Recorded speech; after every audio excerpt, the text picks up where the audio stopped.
Le football revêt dans la culture populaire une importance inouïe. Elle est symbolique historiquement, car territoire de lutte et d'ascension sociale, même si ses origines peuvent induire le contraire. Les masses se sont réappropriées le football, de sorte qu'elle représente aussi, d'une certaine manière, un ordre social, un espace d'émancipation. Awashi, le manga qui nous intéresse aujourd'hui, rend hommage à cette dimension sociale propre au football.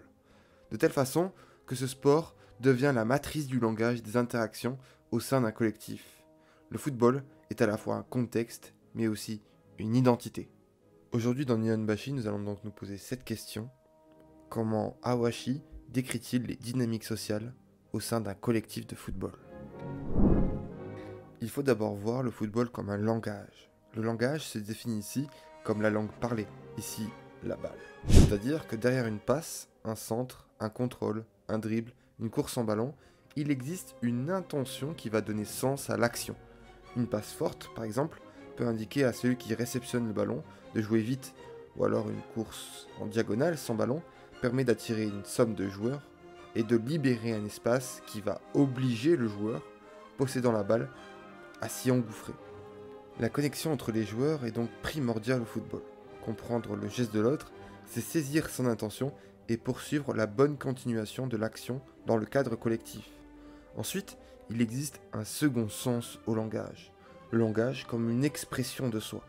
Chacun possède sa propre façon de parler, ses propres habitudes, c'est-à-dire ses propres comportements, normes, issus de son groupe social, de son histoire. Et dans ce cadre-là, cela amène le joueur à développer une manière de jouer et de penser le football propre à son histoire. Car s'il existe des prédispositions physiques, on ne peut aujourd'hui nier l'apport de l'environnement dans la formation footballistique du joueur.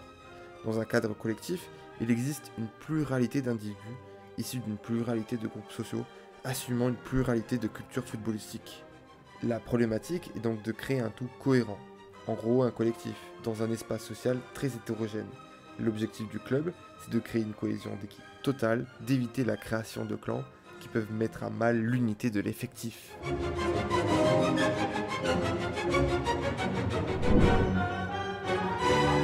Maintenant, dézoomons sur le collectif. L'analyse du collectif que l'on peut faire dans Awashi, c'est qu'il existe d'abord une tension entre deux blocs distincts.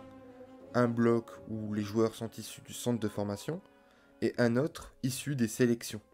Ces deux groupes, en termes de football, ne s'entendent pas vraiment. Ils ne se comprennent pas du fait de leur histoire, de l'historicité du groupe.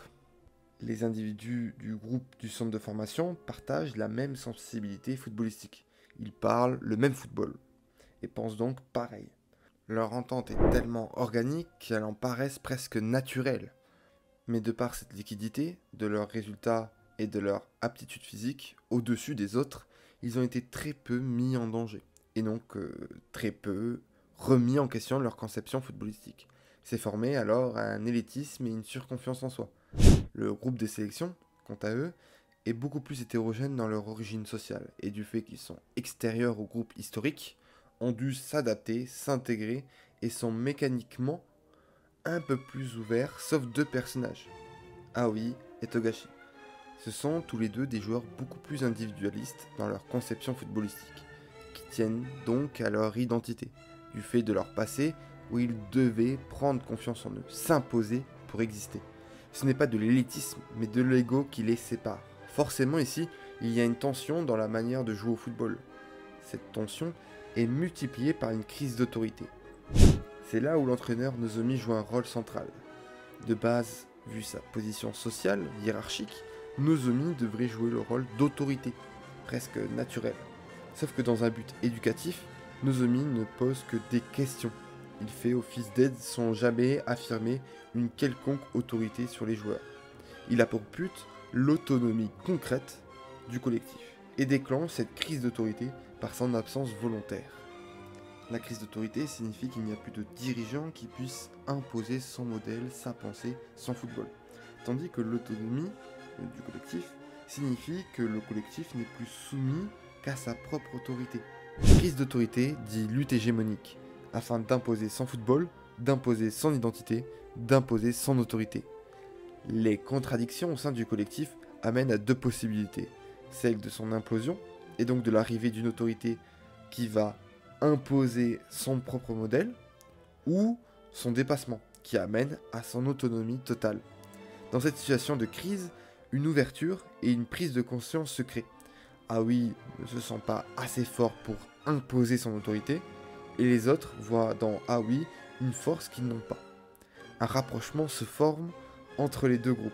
Des ponts, un dialogue, une communication s'installent et qui doivent se pérenniser. Le langage devient le centre de l'intrigue.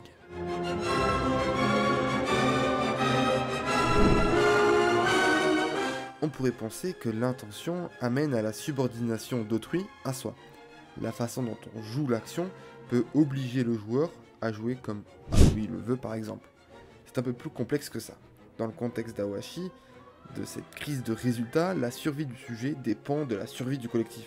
L'inverse est tout aussi vrai. La faillite du collectif amène à la perte du sujet. Le langage prend son importance ici car il est l'expression du même qui ne peut exister que dans l'existence du collectif, comme espace de connexion. Sans collectif, le langage n'a plus aucune importance, il n'existe plus, et par là, c'est la perte du même, du soi. La connexion par le langage est donc nécessaire à l'épanouissement de soi, qui amène inévitablement à l'épanouissement du collectif.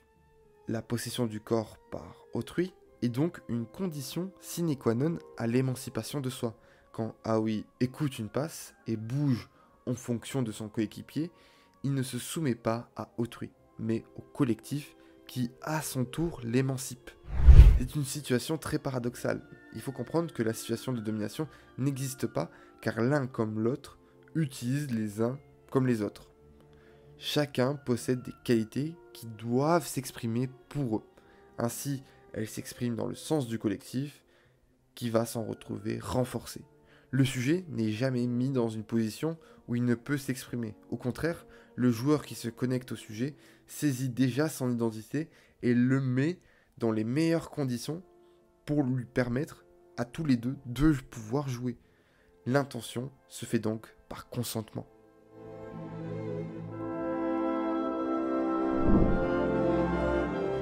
Si l'on reprend ma vidéo sur l'émancipation dans le sport, je rappelle que le sport, dans son emploi, subit l'idéologie dominante.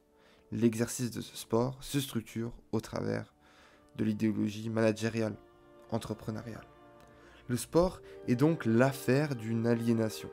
Ici pourtant, Aoi s'émancipe, car il arrive à séparer ce contexte de concurrence où il se trouve, alors qu'il est lui-même sous pression, sous un fort sentiment de malaise, d'un autre contexte où il peut être qui il est, où il peut s'épanouir avec les autres. Aoi arrive lui aussi à trouver un interstice par lequel il peut s'émanciper. Merci d'avoir écouté cette vidéo, j'espère que ça vous a plu. Je vous dis au revoir pour une nouvelle vidéo. Ciao!